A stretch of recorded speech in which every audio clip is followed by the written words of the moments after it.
विद्यार्थी मित्र नमस्कार. आज दिनांक आहे 3 फेब्रुवारी 2025. आज आपण तृतीय वर्ष वाणिज्य प्रकरण 3 बँक व्यावसायिक आणि ग्राहक यांच्यामधील नातेसंबंध बँकर्स अँड कस्टमर रिलेशनशिप हा नवीन चॅप्टर सुरू करणार आहोत. तर तुम्हाला स्क्रीनवर या ठिकाणी समोर दिसत असेल बँक व्यवसाय बँकर आणि ग्राहक यांच्या ज्या व्याख्या आहेत त्याचे सुरू त्याच्या संदर्भात आपण या ठिकाणी चर्चा करणार आहोत. त्याचप्रमाणे आपला जो प्रदाय बँक आणि वसुलदारी बँक हा जो काही चॅप्टर होता तो आपला शिकवून झालेला आहे. त्याच्या संदर्भात काही प्रश्न आहेत.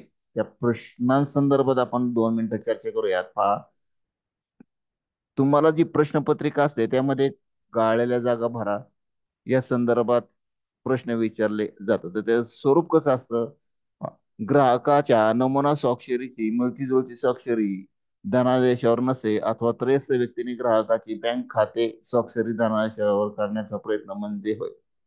मग ह्याला काय म्हटलं जातं? तर हा बनावट धनादेश. बरोबर आहे. पुढचं आहे ग्राहकाच्या वतीने मूल्यार्थ हस्तक अथवा हस्तक म्हणून बँक कार्य करते. परकीय प्रदाय वसुली बँक किंवा यापैकी नाही. म्हणजे ग्राहकाच्या वतीने मूल्यार्थधारक हस्तक अथवा ग्राहकाचा हस्तक म्हणून या ठिकाणी जी कोणती बँक कार्य करते तर परकीय बँक तर होऊ शकते. परकीय बँक, प्रदाय बँक, वसुली बँक. पहा की जेव्हा तुम्हाला जो काही धनादेश मिळालेला आहे दुसऱ्या व्यक्तीकडून, बरोबर आहे ना? उदाहरणार्थ मी तुम्हाला धनादेश दिलेला आहे, तो मी तुमच्या बँकेमध्ये जमा करणार. जेव्हा तुम्ही तुमच्या बँकेमध्ये जमा करता तेव्हा त्या धनादेशाची वसुली करण्यासाठी ती जी काय बँक आहे, उदाहरणार्थ बँक ऑफ महाराष्ट्र ती काय करणार? जर धनादेश स्टेट बँक ऑफ इंडियाचा असेल तर त्या ठिकाणी तो धनादेश पाठवणार. तर अशा वेळेला ते पैसे त्या बँकेकडून घेऊन स्वतःकडे ठेवणार. बरोबर आहे ना? मग काही कालावधीसाठी त्या ठिकाणी काय होणार? ती बँक काय करणार? त्या धनादेशाचं मूल्य तिथं काय करणार? स्वतःकडे घेणार. म्हणजे जो काय धनादेशाची म्हणजे जी काय रक्कम आहे ती रक्कम स्वतः जवळ ठेवणार. ते काय करणार? मूल्यार्थ हस्तक अथवा ग्राहकाचा हस्तक म्हणून त्या ठिकाणी काय करणार? म्हणजे ती बँक त्या धनादेशाचे पैसे वसूल करून काय करते? तुमच्या खात्यामध्ये जमा करते. मग आता त्या धनादेशाचं स्वरूप कसं आहे? साधा धनादेश आहे का क्रॉस चेक आहे याच्यावर ते अवलंबून ठरतं. मग त्यावेळेला इथं काय ठरेल? आता ही तर परकीय बँक सुद्धा असू शकते किंवा प्रदाय बँक असू शकते किंवा वसुली बँक असू शकते. बरोबर आहे. आता ते पैसे तुम्हाला द्यायचे बरोबर आहे ना? वसूल करून तुम्हाला द्यायचे. मग ती कुठली असणार आहे? प्रदायी बँक असणार आहे. इथं बीट थोडस टाईप दिलेलं आहे. तर बघा, ज्या वस्तू मालकाच्या ताब्यात असणे हा त्या मालकाचा हक्क आहे अशा हक्काशी विसंगत पद्धतीने आणि बेकायदेशीरपणे त्या वस्तू घेणे व वापरणे आणि त्याची वेळवाट लावणे म्हणजे विसर्जन, परिवर्तन न किंवा हस्तक. निष्काळजीपणा तर होऊ शकत नाही. निष्काळजीपणा हा बँकेच्या संदर्भात किंवा निष्काळजीपणाने हा शब्द कुठे येतो? हा, जयप्रदाय बँकेच्या संदर्भात निष्काळजीपणा हा शब्द येतो. कारण निष्काळजीपणाने जर एखाद्या बँकेने संबंधित ग्राहकाला तिथं धनादेशाचे पैसे दिले, बरोबर आहे ना? तर त्या ठिकाणी त्या संबंधित बँकेला कायदेशीर संरक्षण असते. त्यामुळे हे होऊ शकत नाही. हस्तक म्हणजे धनादेशाचे पैसे काय वसूल करण्याचा हस्तक म्हणून ती बँक कार्य करीत असते. हे होऊ शकत नाही. परिवर्तन किंवा विसर्जन या दोन पैकी होऊ शकतं. परत सेंटेन्स पहा. तुम्हाला जे हे प्रश्न विचारले जातात मित्रांनो, कायदेशीर भाषा ज्या वस्तू मालकाच्या ताब्यात असणे हा त्या मालकाचा हक्क आहे. बरोबर आहे ना? आता हा शब्द कुठे येतो? पुढे शिकायचं तुम्हाला. धारणा अधिकार आणि विशिष्ट धारणा अधिकार. बरोबर आहे ना?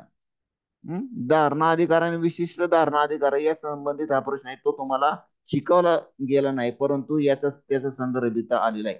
अशा हक्काशी विसंगत पद्धतीने आणि बेकायदेशीरपणे त्या वस्तू घेणे व वापरणे आणि तिची विल्हेवाट लावणे म्हणजे होय काय? विकृतता. परिवर्तन, विसर्जन. बरोबर आहे ना? ते परिवर्तन होऊ शकत नाही, विसर्जन होऊ शकतं. लक्षात घ्या. आता ग्राहकाने दिलेल्या धनादेशावर रकमेपेक्षा कमी अधिक रक्कम बँकेने जमा करणे अथवा काय चुकीच अ, अथवा पुढे तो प्रश्न थोडासा चुकलेला आहे.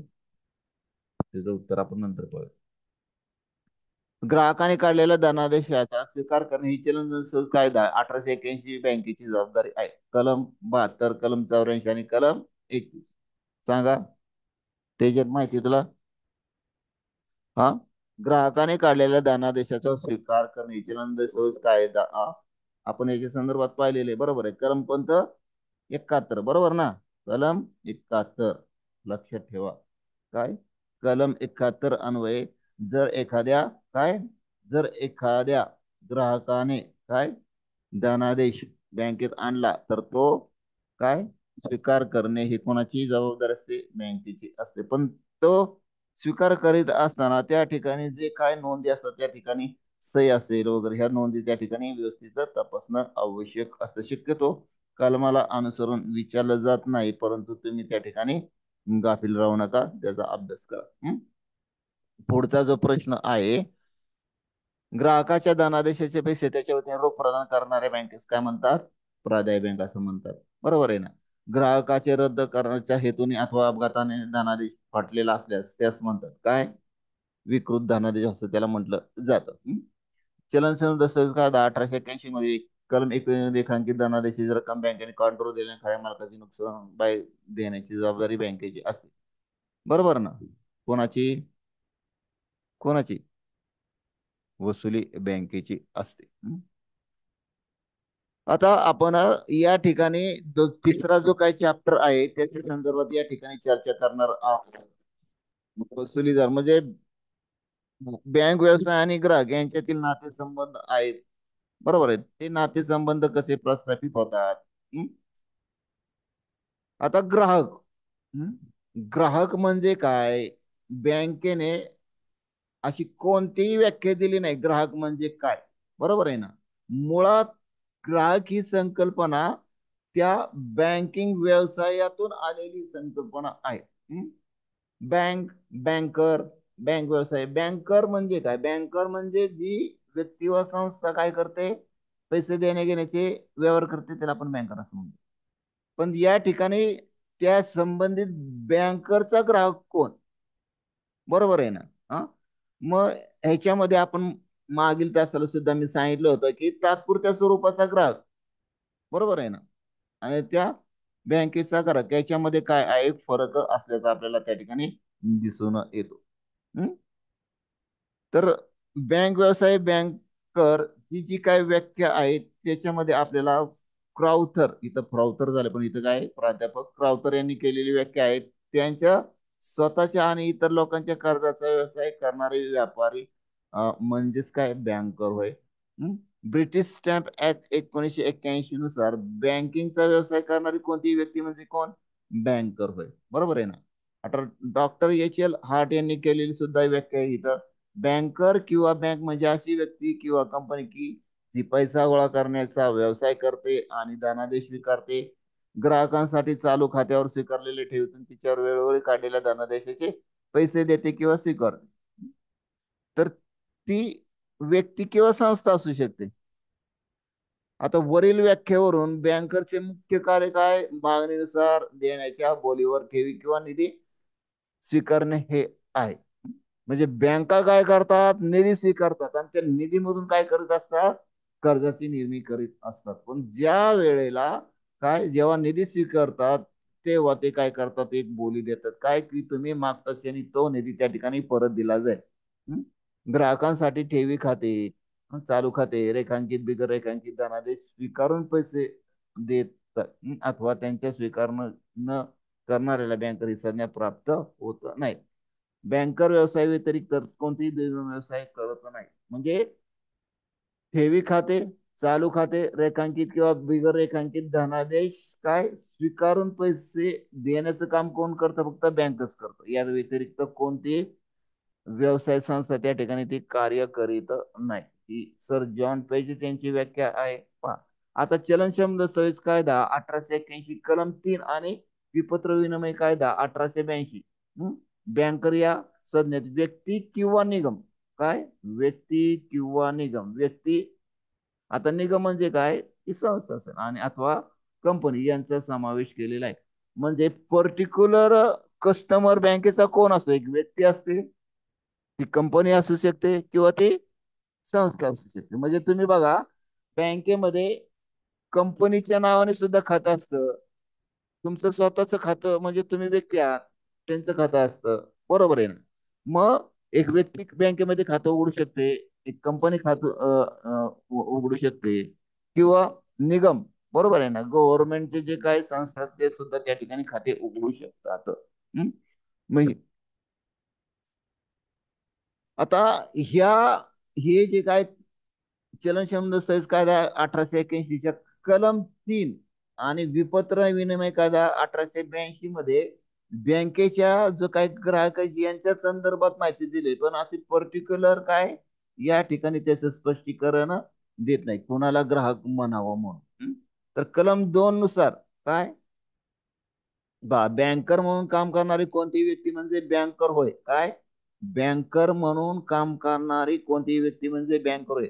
बँकर ही अशी व्यक्ती आहे की जी पुढील गोष्टींचा समावेश असलेल्या काय क्रियाकल्पामध्ये सामील आहेत: धनादेश जारी करणे आणि भरणे, बचत आणि चालू खात्यावर ठेवी करणे.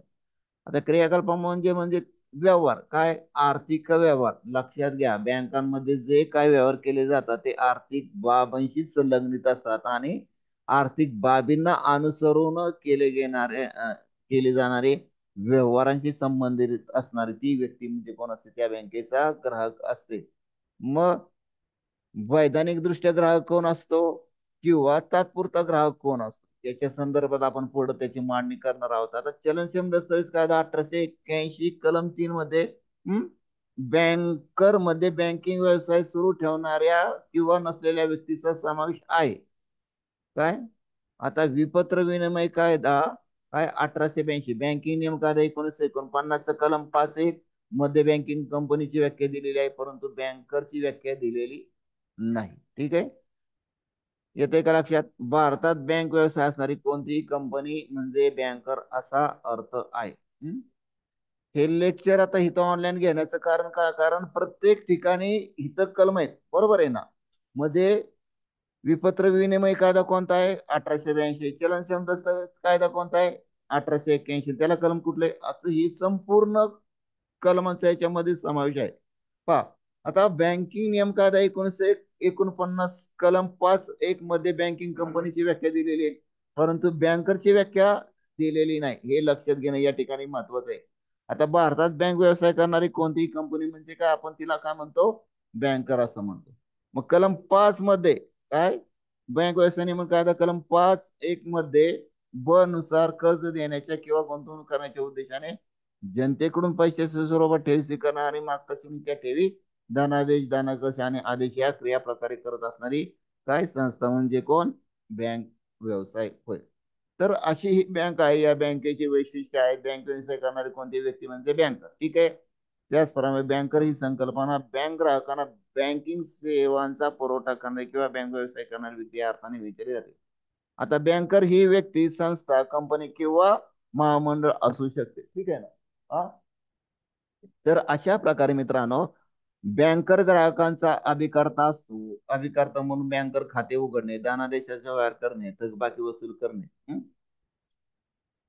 तर अशा प्रकारे ही बँकेची थोडकी काय आहे, थोडीफार माहिती आहे. आता याच्यामध्ये पहा, आता हे तुम्हाला परीक्षेला विचारलं जाणार नाही, परंतु या ठिकाणी जे काय त्याचे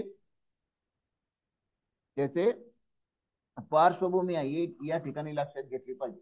आता यानंतर जो मुद्दा येतो तो काय, बँक व ग्राहक यांच्यातील नातेसंबंध. काय, बँक व ग्राहक यांच्यातील नातेसंबंध.